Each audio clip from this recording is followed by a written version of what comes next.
The day my father was discharged from the hospital, my mother called every relative she knew and tearfully announced that I had abandoned them. Within a week, cousins stopped answering my messages, my aunt called me heartless, and even lifelong family friends refused to speak to me. I almost believed I had somehow become the villain. Then, one neighbor handed me a flash drive containing security camera footage that changed everything. My name is Nathan Walker. I'm 36 years old, married to an incredible woman named Claire, and we have a 6-year-old daughter named Emma. I own a small IT consulting company about 40 minutes from my parents' house. My work keeps me busy, but I always believed family came before everything else. My father, Harold Walker, had undergone heart surgery the previous year. Although the operation was successful, he wasn't supposed to lift heavy objects or drive for several months. Without anyone asking, I rearranged my work schedule so I could visit my parents almost every evening after finishing at the office. Every Monday I brought groceries. Every Wednesday I cut the grass, cleaned gutters, or fixed whatever had broken around the house. On Fridays, I drove my parents to medical appointments before taking them to dinner. Most weekends I spent repairing things instead of relaxing with my own wife and daughter. My younger brother, Jason, lived nearly 1,000 miles away. He called occasionally, sent birthday cards, and visited once or twice a year. Despite doing very little, my parents constantly described him as the son who always cared. I laughed it off because I wasn't helping them for praise. I simply loved my parents. Things slowly changed after my father recovered. Instead of thanking me, he started expecting more. He wanted me to hand over copies of my house keys, help pay for expensive renovations, and eventually suggested I move closer so I could be available whenever they needed something. I politely refused each request. From that moment, every conversation became tense. My father accused me of putting work ahead of family. My mother quietly agreed with him, saying parents should never have to ask their children for help.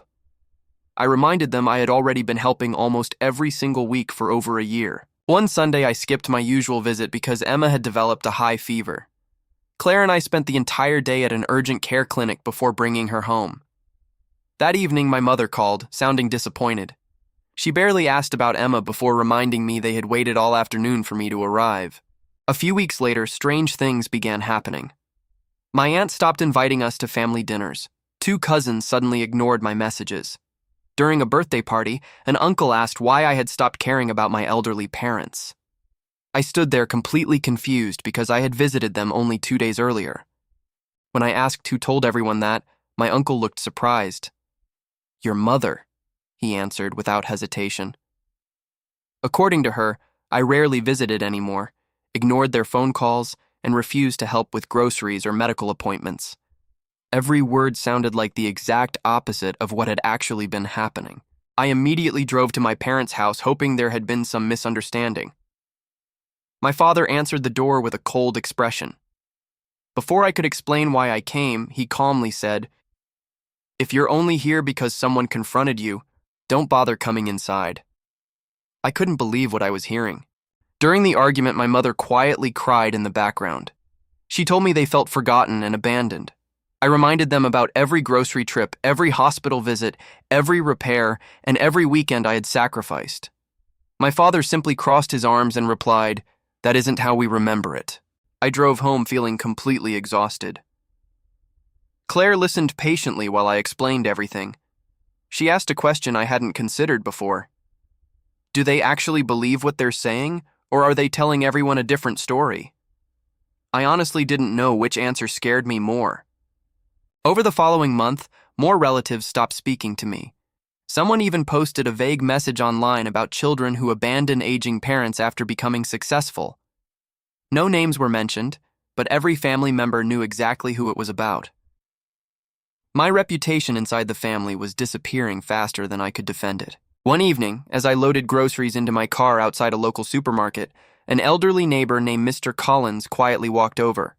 He looked around to make sure nobody else was listening before handing me a small flash drive. Then he whispered one sentence that would change everything. "I think you deserve to know what my security cameras have been recording." Mr. Collins explained that he had installed several high-definition security cameras after a series of package thefts in the neighborhood. One of them faced part of my parents' driveway. He wasn't trying to spy on anyone. The cameras simply recorded every vehicle entering and leaving the street. "I never paid attention to them," he said, "until I heard what your parents were telling people." I thanked him and drove home without opening the flash drive. Claire waited until Emma had gone to bed before connecting it to our television. The folder contained recordings organized by date over nearly 11 months. My heart raced as I clicked the first video, unsure whether I was about to prove my innocence or discover something even worse. The very first recording showed my truck pulling into my parents' driveway on a Wednesday afternoon. I carried grocery bags inside, stayed almost 2 hours, then loaded several trash bags into my truck before leaving. The timestamp matched the exact week my mother later claimed I hadn't visited them once. We watched another clip from the following weekend. I arrived with a ladder strapped to my truck, climbed onto the roof, and spent most of the afternoon repairing loose shingles after a storm. Before leaving, I hugged my mother goodbye. Yet only days later, she had told relatives nobody was willing to help maintain the house anymore. The more recordings we watched, the worse everything became. There I was mowing the lawn, unloading medical supplies, replacing a broken mailbox, washing windows, and even helping my father into the car before driving him to a doctor's appointment. Every visit had been recorded with clear dates and timestamps. There was no room for misunderstanding. Then Claire noticed something I had completely missed. About 10 minutes after my truck disappeared from the camera view, my mother often stepped outside holding her phone. She remained on long calls almost every single time I left. We couldn't hear the conversations, but the pattern repeated over and over throughout the recordings. The following morning, I called my cousin Rebecca, one of the few relatives still willing to answer. I carefully asked when my mother usually called her. Rebecca hesitated before admitting most emotional phone calls happened shortly after my visits. According to my mother, I either argued with them or refused to help before driving away. I finally understood why so many relatives believed I had abandoned my parents. They weren't hearing random stories. They were receiving dramatic phone calls only minutes after I left the house. My parents had built a believable timeline where every act of kindness was transformed into another example of neglect. Claire suggested we avoid confronting anyone immediately. Instead, we created a detailed timeline matching every camera recording with text messages, grocery receipts, fuel purchases, and calendar entries. If we ever needed to defend ourselves, we wanted facts instead of emotional arguments. The evidence was becoming impossible to ignore. While organizing the recordings, another strange detail appeared. On several days when my mother claimed I never visited, my brother Jason's car was parked outside the house for hours. Yet relatives always described him as the devoted son who sacrificed everything for our parents, even though he visited only a handful of times each year. Curious, I checked old family group messages. Every time Jason visited, my mother flooded the chat with photographs praising him. During the dozens of times I helped throughout the year, she posted absolutely nothing. Looking back, I realized she had carefully controlled which moments the family was allowed to see. A week later, another neighbor approached me while I was loading tools into my truck. Without knowing about the flash drive, she casually mentioned seeing me at my parents' house all the time. Then she frowned and asked why people kept saying I had disappeared. Hearing the same confusion from someone outside the family confirmed this wasn't just my imagination. I scheduled a meeting with an attorney, not because I planned to sue my parents, but because false accusations were beginning to affect my business reputation. Some relatives had already repeated those stories to mutual friends and local clients. The attorney advised me to preserve every recording exactly as it appeared without making any edits. Before I could decide what to do next, my aunt announced a large family reunion celebrating my grandparents' wedding anniversary. Nearly everyone planned to attend, including relatives I hadn't seen in years. Claire quietly looked at me and said, "If the truth is ever going to come out, that's probably where it happens." 3 days before the reunion, my mother called pretending nothing had happened. She cheerfully asked whether Claire, Emma, and I would attend the celebration because the whole family misses you. I agreed without mentioning the recordings. As I ended the call, I realized my parents still had no idea that 11 months of security camera footage was sitting safely on my laptop. During the drive to the reunion, Claire reminded me not to let anger control the conversation. She believed the evidence would speak louder than any accusation I could make. I agreed, but my stomach was tied in knots. Nearly every relative attending that afternoon believed I had abandoned my parents. None of them knew I carried a laptop containing months of recordings proving the exact opposite.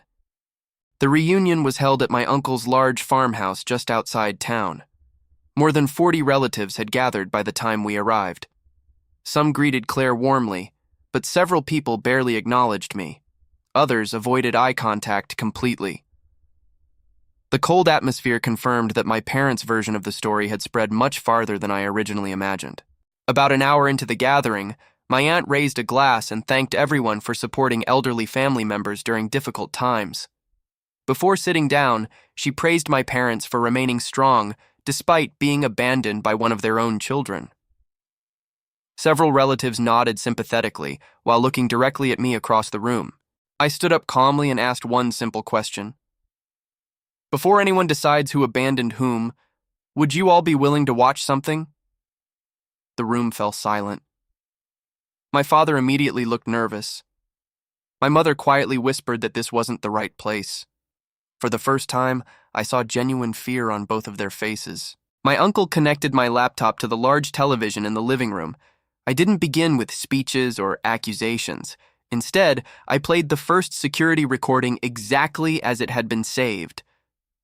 The room watched in complete silence as I carried groceries into my parents' house, only 3 days before my mother had claimed I never visited anymore. Then came another clip showing me repairing the roof after a storm. Another showed me unloading heavy bags of mulch into the backyard. Another captured me driving my father to a medical appointment.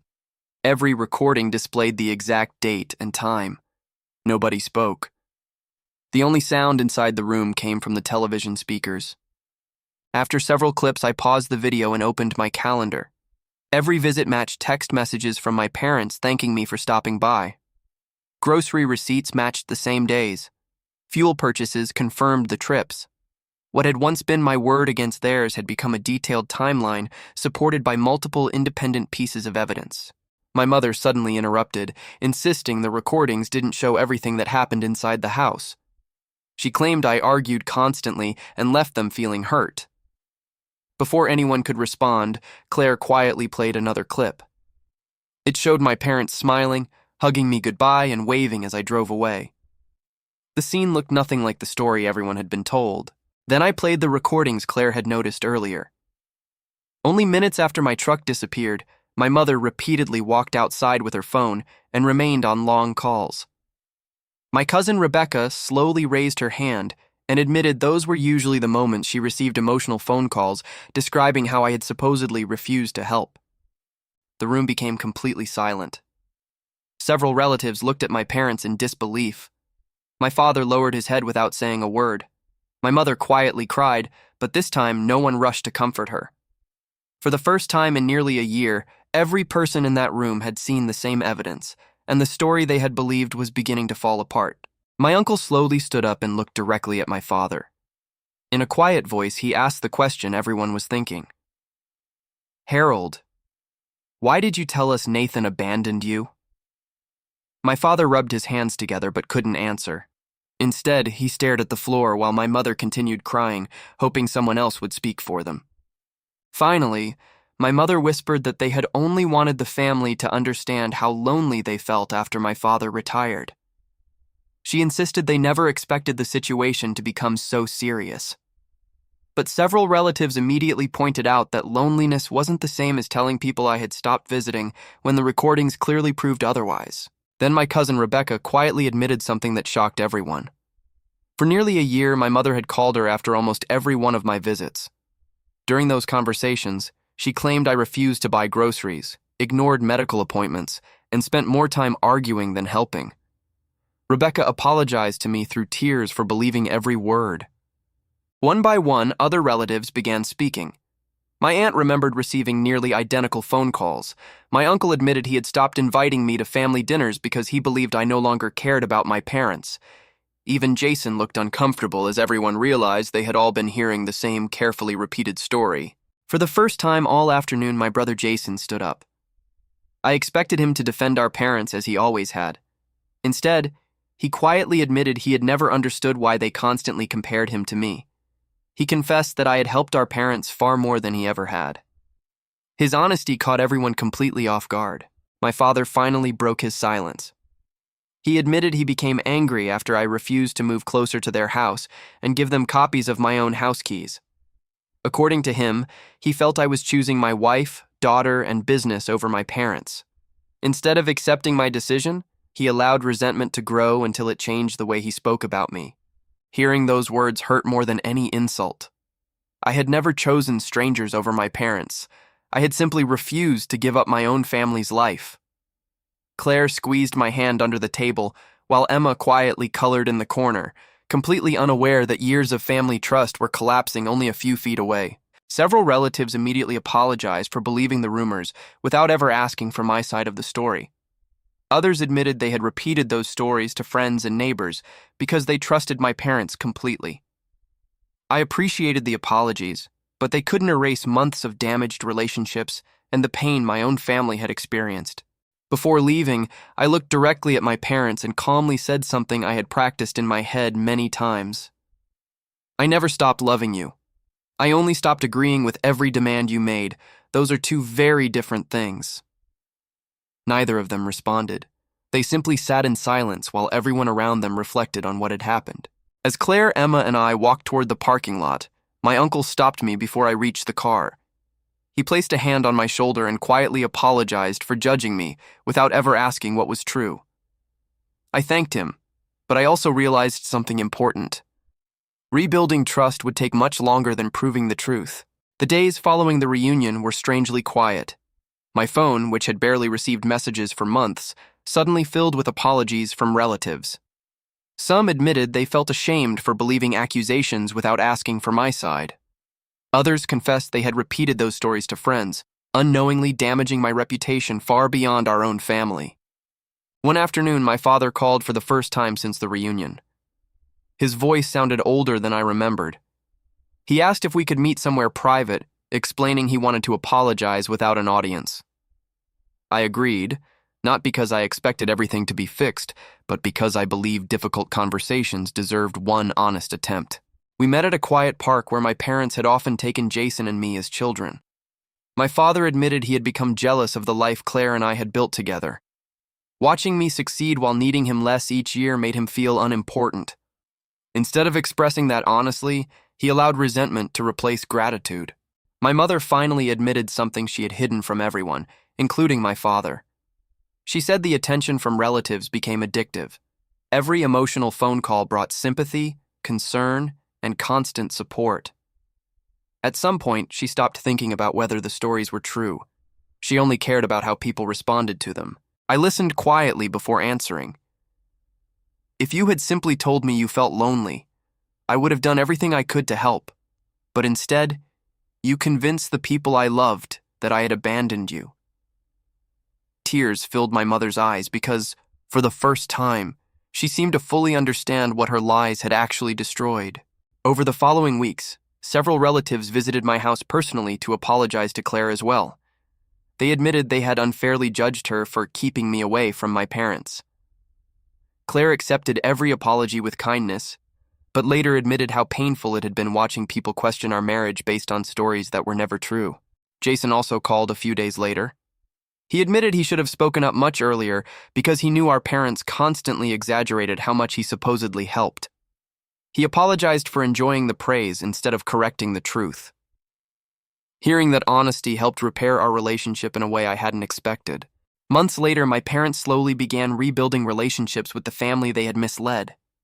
They personally apologized to every relative who attended the reunion. Some accepted those apologies immediately. Others needed time. Trust, once broken, doesn't return simply because someone admits they were wrong. I continued visiting my parents occasionally, but things were different. I no longer rearranged my entire life around every request.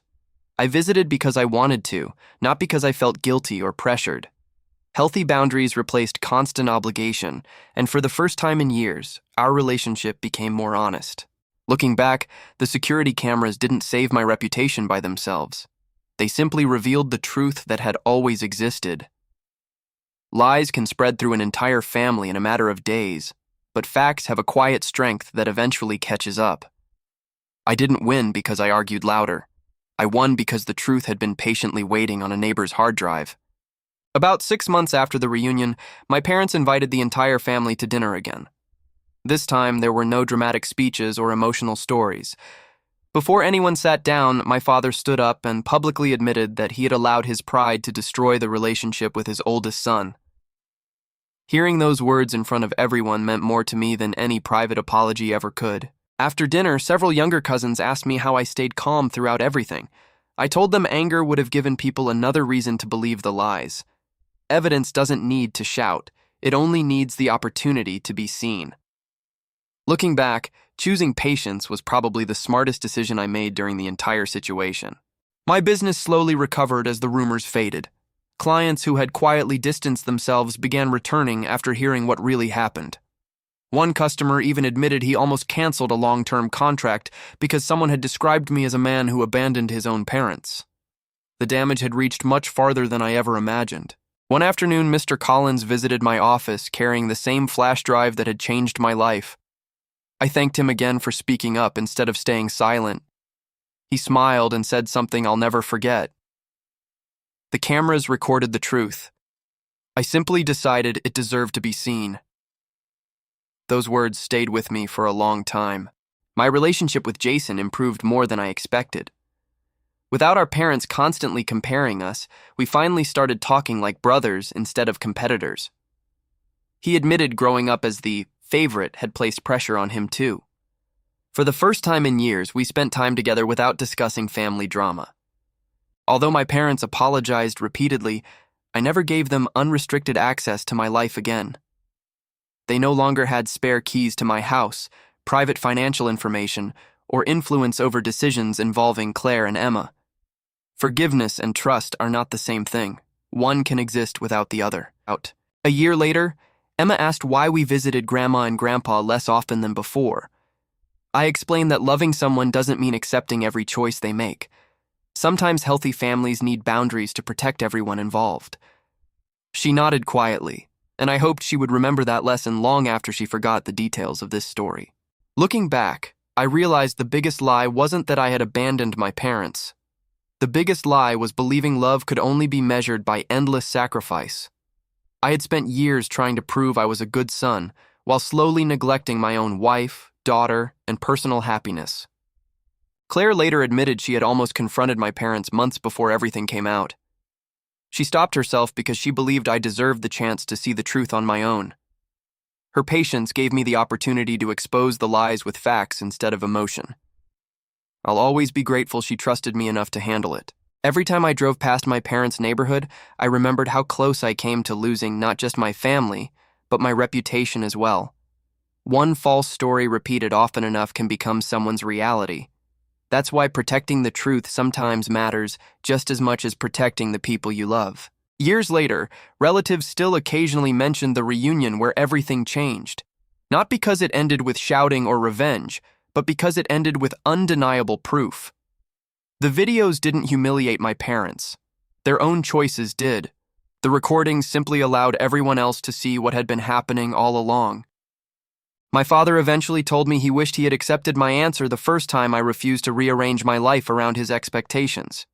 He admitted that every lie afterward only made the situation harder to fix. I believed he genuinely regretted it, but regret could never erase the years we had already lost. Today, I still keep a copy of that flash drive locked inside my office safe. Not because I expect to use it again, but because it reminds me that truth often survives quietly, while lies demand constant maintenance. One needed almost no effort to exist. The other required endless stories to stay alive. If someone had asked me before all of this whether my own parents would ever lie about me to an entire family, I would have laughed. Now I understand that betrayal doesn't always come from enemies. Sometimes it comes from people who convince themselves their feelings matter more than the truth. This experience taught me that boundaries don't destroy families. Dishonesty does. I never stopped loving my parents, but I also stopped sacrificing my own life to satisfy expectations that could never be enough. In the end, the security cameras didn't save my relationship with my family. They simply gave the truth a chance to be louder than the lies.